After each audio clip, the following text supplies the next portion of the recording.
You will hear a telephone conversation between two friends called Julie and Nick about cheap accommodation in the city of Darwin, Australia. First, you have some time to look at questions 1 to 6.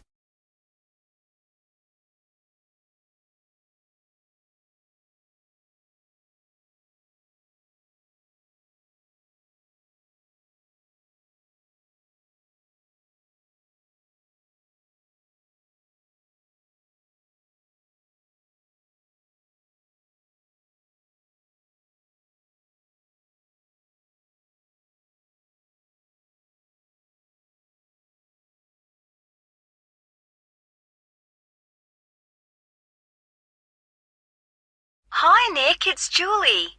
Have you managed to find any information about accommodation in Darwin? Hi, I was just going to call you. I found some on the internet. There are quite a few hostels for backpackers there. The first possibility I found was a hostel called Top End Backpackers. Okay. It's pretty cheap. You can get a bed in a dormitory for $19 per person. Private rooms cost a bit more, but we'll be okay in dormitories, won't we? Sure. So, that hostel has parking, though that doesn't really matter to us, as we'll be using public transport. Yeah. Are there any reviews on the website from people who have been there? Well, yes. They aren't all that good, though. Some people said they didn't like the staff. They had an unfriendly attitude. That's quite unusual in a hostel. Usually all the staff are really welcoming. That's what I thought. People said they liked the pool and the fact that the rooms had air conditioning. But the problem with that was that it was very noisy, so they were kept awake. But it was too hot if they turned it off, so they had to put up with it. Someone told me there's another hostel called Gumtree something. Gumtree Lodge. It costs a bit more, $45 a person. What? Oh, no, that's for private rooms. It's $23.50 for the dorms. That's more like it. It looks to be in quite a good location. A bit out of town and quiet, but with good transport and quite near a beach. Has it got a pool? Yes, and its own gardens. The reviews for that one are mostly okay, except for one person who said they couldn't sleep because there were insects flying around in the dormitories. Not for me then. And I'd rather be somewhere central, really. Right. There's a place called Kangaroo Lodge. They've got dorms at $22, and it's downtown, near all the restaurants and clubs and everything. So that should suit you. And it doesn't close at night. So there's always someone on reception? That sounds good. The only criticism I saw was that the rooms were a bit messy and untidy, because people just left their clothes and stuff all over the beds and the floor. Don't hostels usually have lockers in the bedrooms, where you can leave your stuff? Yeah, they do usually, but apparently they don't here. Still, hostels are never particularly tidy places, so that doesn't bother me. And the same person said that the standard of cleanliness was pretty good, and especially the bathrooms. They were excellent as far as that went. Right. Yeah, I reckon Kangaroo Lodge sounds the best. Me too. Quite a lot of people reviewing it said it was really fun there. Like every night everyone staying there got together and ended up having a party. So it sounds like it's got a really good atmosphere. Okay, let's go for that one. Before you hear the rest of the conversation, you will have some time to look at the questions 7 to 10.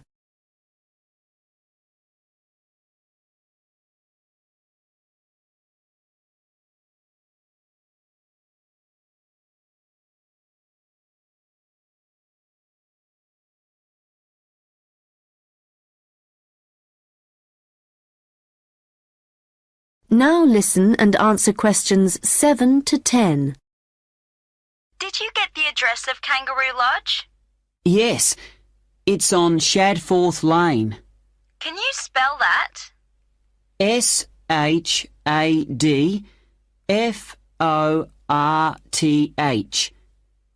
It's near the transit centre, where the intercity buses and the airport buses drop you off. Cool. I'm really looking forward to this. I've never stayed in a hostel before. Do they provide bed linen, sheets and things? Yeah. And you can usually either bring your own towel or hire one there, but they don't usually provide those for free. Okay. And what happens about meals? Well, you don't have to pay extra for breakfast. It varies a lot in different places, but generally it's okay. And there's usually a cafe where you can buy a snack or a hot meal for lunch. But actually, if you're really travelling on the cheap, usually for every 5 or 6 rooms, there's a kitchen where you can knock up a snack, and that saves a lot of money. Great. Right, well, shall I go ahead and book that? That is the end of section 1. You now have half a minute to check your answers.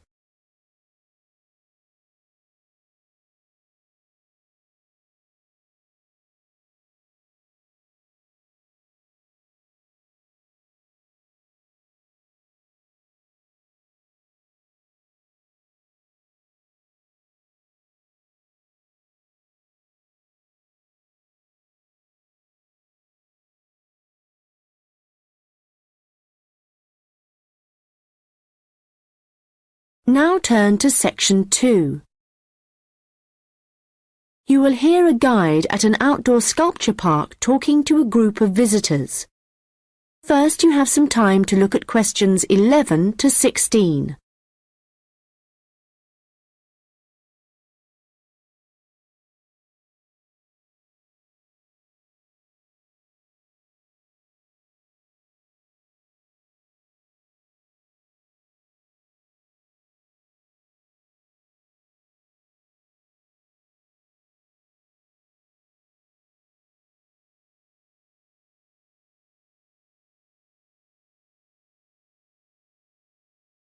Hello everyone and welcome to the Anglia Sculpture Park.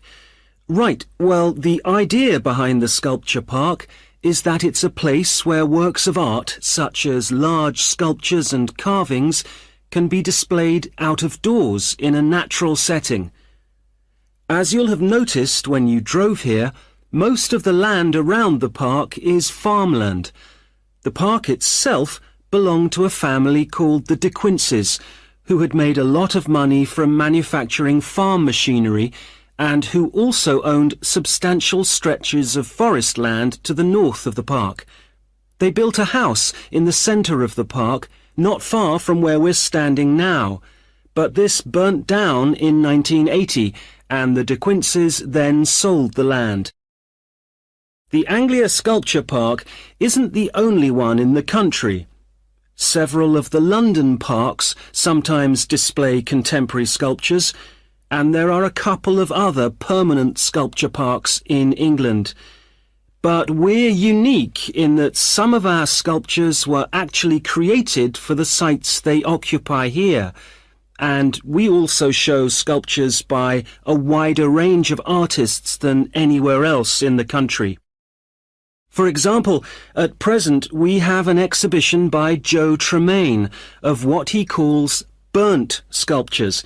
These are wood and stone sculptures that he's carved and marked with fire to illustrate the ferocity and intensity of the forces that have shaped our planet over millions of years. They look really dramatic in this rural setting. To see some of the sculptures, you'll need to follow the path alongside the lower lake. We had to renovate this after the lake overflowed its banks a couple of months ago and flooded the area. The water level's back to normal now, and you shouldn't have any trouble. The path's very level underfoot. You should be back at the visitor centre at about 4 o'clock. If you have time, it's worth taking a look at the centre itself. It's not possible to go upstairs at present, as builders are working there adding another floor, but the rest's well worth seeing. The architect was Guy King. He was actually born in this part of England, but he recently designed a museum in Canada that won a prize for innovation in public buildings. If you want to get something to eat when you get back, like a snack or a sandwich, the terrace room is currently closed, but you can go to the kiosk and buy something, then sit on one of the chairs overlooking the lower lake and enjoy the view as you're eating. Before you hear the rest of the conversation, you will have some time to look at the questions 17 to 20.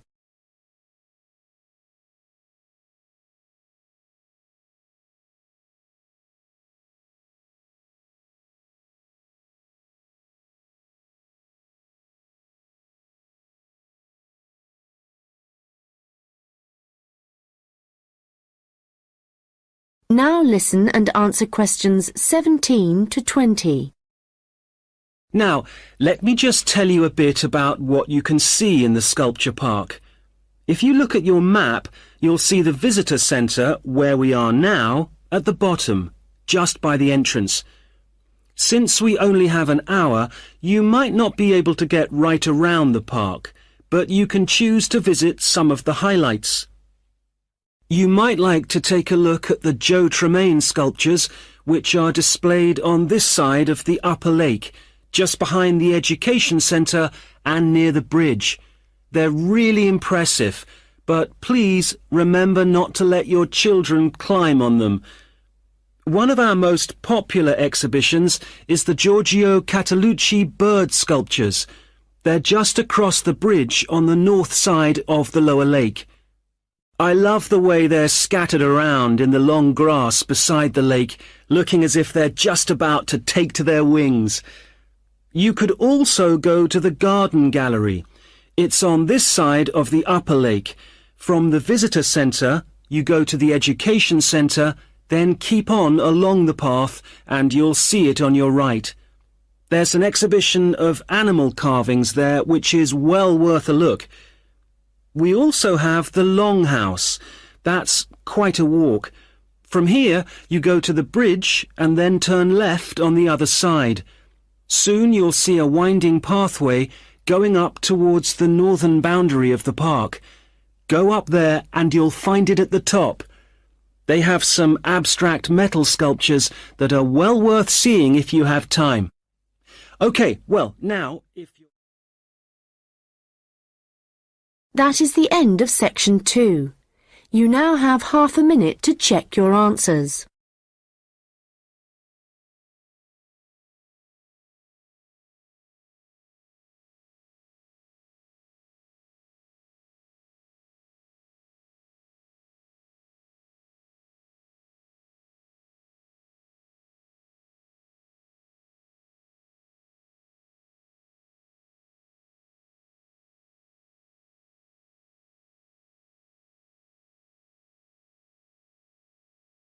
Now turn to section 3. You will hear a first-year marketing student called Leo talking to a second-year student called Anna about his marketing report. First, you have some time to look at questions 21 to 26.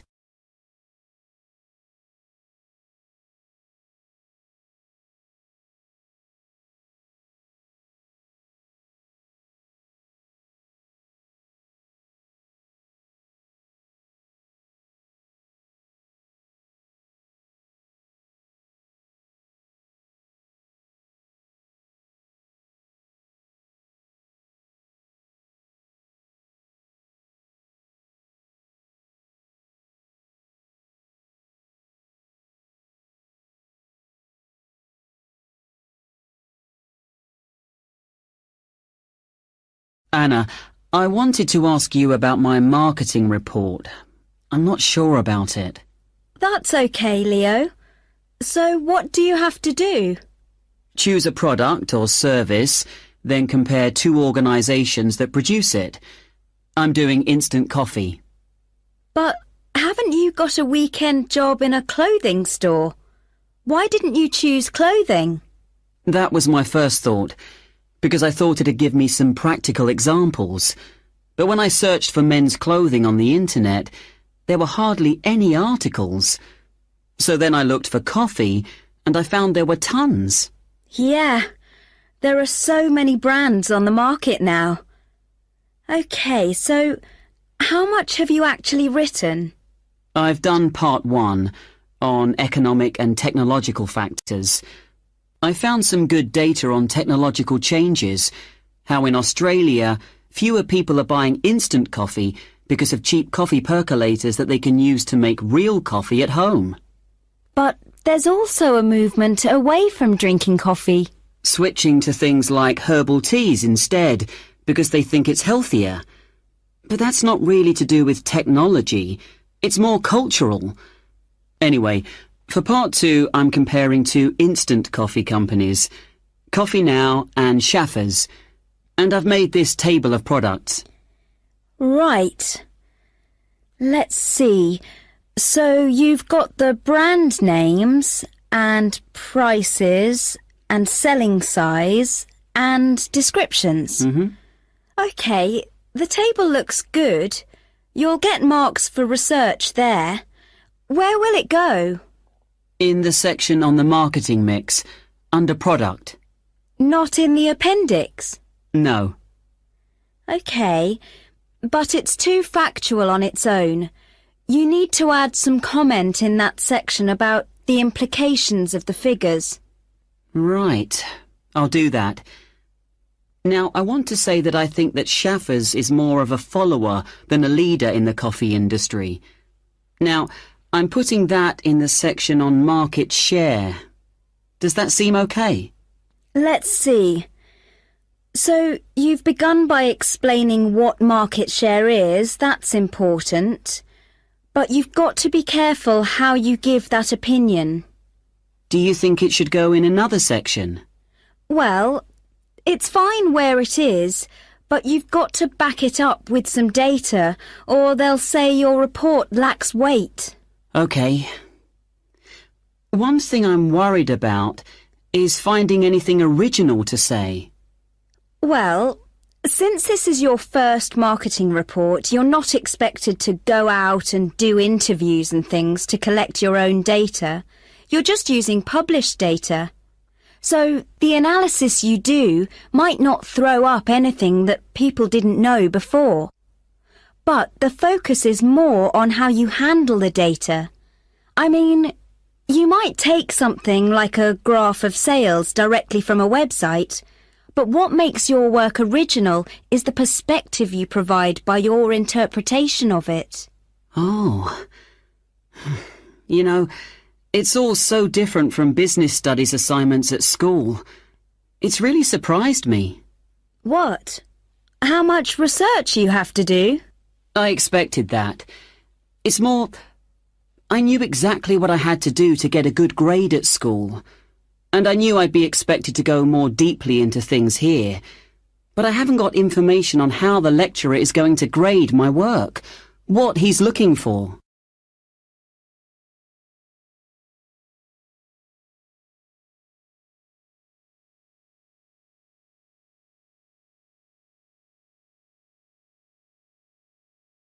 Now listen and answer questions 27 to 30. Well, one thing you have to remember is that in a marketing report, you've got to have what they call an executive summary at the beginning. I forgot that and I got marked down. Yeah, I've drafted it. I've got an overview. Have you got something about the background there? Yeah. Good. So, I've just made a summary of the main points. I wasn't sure whether or not I should have my aims there. No, that's too personal. The executive summary is just like what a manager would read to get a general idea of your report if he was in a hurry. Right. Then I'm okay for the first main part, all of the macro environment stuff. But it's when I get onto the problem section I've listed all the problems that Coffee Now and Shaffers are facing. But then what? Well, you have to prioritise. So indicate the main problems, and then you analyse each one by connecting it with a theory. That's where your reading comes in. OK. Have you done your implementation section yet? I've thought about it. So that's where I write about what could be done about the problems. Yes. And it's got to be practical, so don't forget to specify things like who would be involved, and the cost, and the order that things would be done in. Right. Well, that shouldn't take long. You'd be surprised. Actually, that's the bit that tends to get badly done because people run out of time. That and the conclusion. Oh, any hints for that? Well, it's got to draw out the main points from your report. So it's got to be quite general. You need to avoid introducing new stuff here. It's got to sum up what you've said earlier. OK. Thanks, Anna. That's been a big help.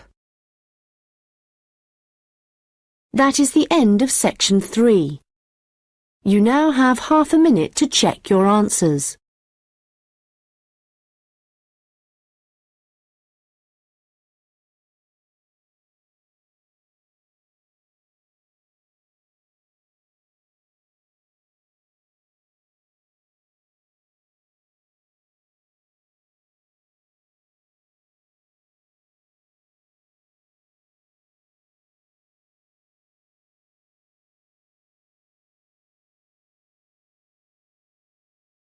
Now turn to section 4. You will hear part of a lecture about the history of fireworks in Europe. First, you have some time to look at questions 31 to 40.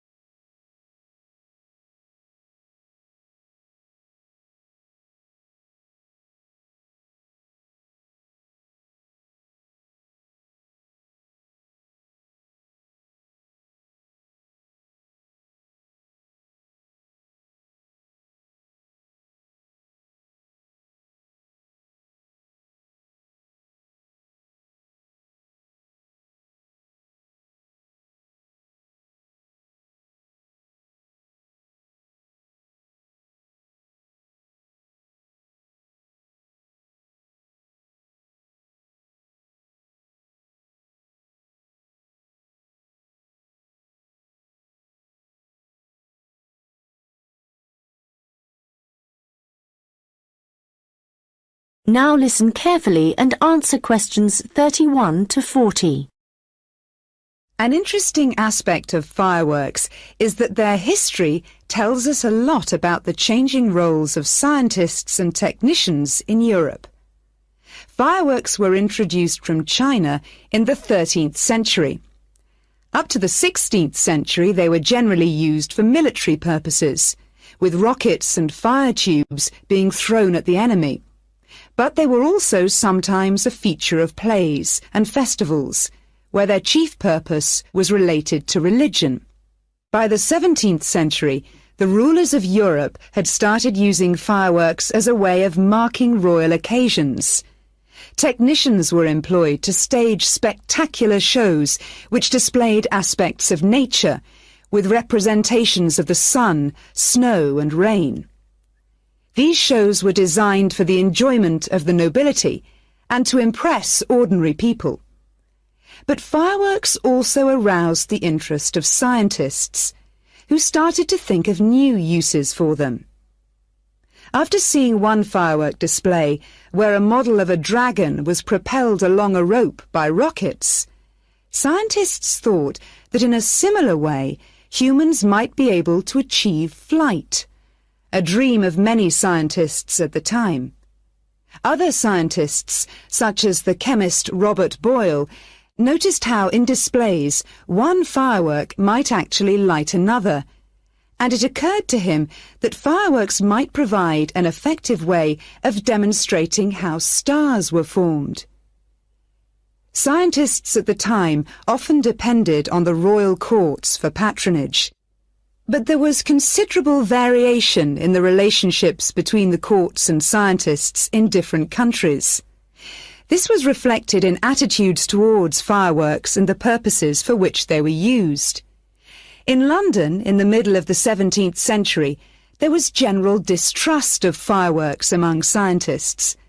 However, later in the century, scientists and technicians started to look at the practical purposes for which fireworks might be employed, such as using rockets to help sailors establish their position at sea.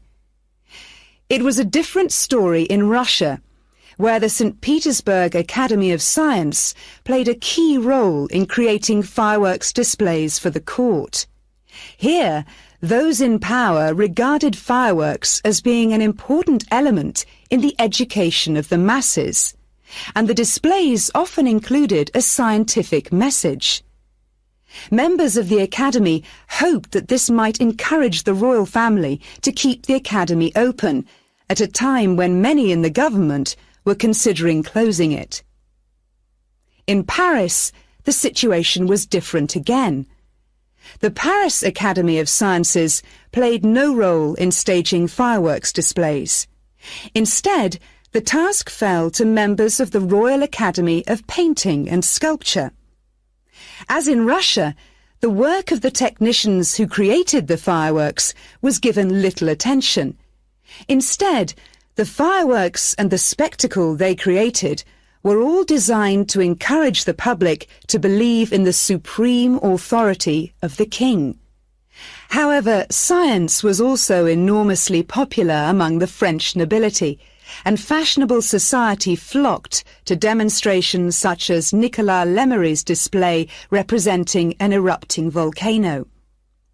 The purpose of scientists was basically to offer entertainment to fashionable society, and academicians delighted in amazing audiences with demonstrations of the universal laws of nature.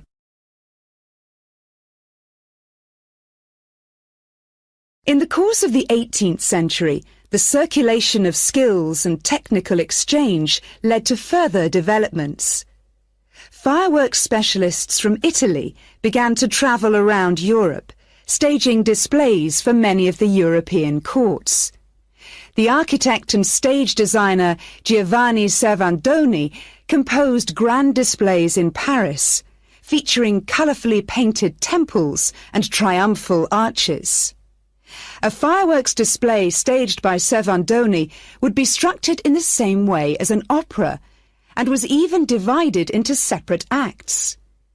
Italian fireworks specialists were also invited to perform in London, St. Petersburg, and Moscow. As these specialists circulated around Europe, they sought to exploit the appeal of fireworks for a wider audience, including the growing middle classes. As in the previous century, fireworks provided resources for demonstrating scientific laws and theories, as well as new discoveries, and displays now showed a fascinated public the curious phenomenon of electricity. By the mid-18th century, fireworks were being sold for private consumption. So the history of fireworks shows us the diverse relationships which existed between scientists, technicians, and the rest of society.